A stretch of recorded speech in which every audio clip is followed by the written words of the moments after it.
Express pearl பேரழிவு, அபராதத்தை செலுத்த மறுக்கும் கப்பல் நிறுவனம்.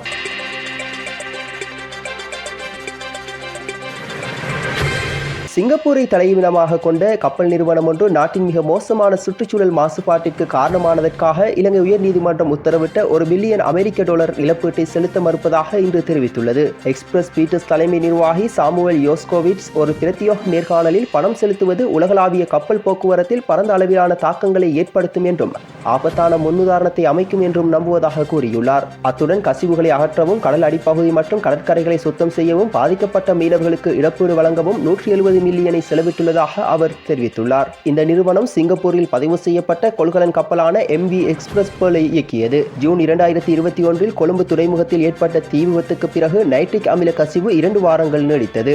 அதன் சரக்குகளில் அமிலங்கள் மற்றும் ஈய இங்காட்கள் உட்பட ஆபத்தான பொருட்கள் கொண்ட 81 கொள்கலன்களும் நூற்றுக்கணக்கான டன் பிளாஸ்டிக் துகள்களும் அடங்கும். கப்பல் இலங்கை கடல் எல்லைக்குள் வருவதற்கு முன்பு கசிந்த நைட்ரிக் அமிலத்தை இறக்குவதற்கு கத்தார் மற்றும் இந்தியாவில் உள்ள துறைமுகங்கள் அனுமதி மறுத்தன. கப்பலில் இருந்து டன் கணக்கில் மைக்ரோ பிளாஸ்டிக் துகள்கள் இலங்கையின் மேற்கு கடற்கரையில் 80 கிலோமீட்டர் நீளமுள்ள கடற்கரையை மூழ்கடித்தன. பல மாதங்களாக மீன்பிடித்தல் நடவடிக்கை பாதிக்கப்பட்டது. இலங்கை உயர்நீதிமன்றம் ஜூலை மாதம் அந்நிறுவனம் இலங்கை அதிகாரிகளுக்கு ஒரு வருடத்திற்கு $1 பில்லியன் இழப்பீடு வழங்க வேண்டும் என்றும் முதல் தவணையாக $250 மில்லியன் செப்டம்பர் 23 செலுத்த வேண்டும் என்றும் உத்தரவிட்டது.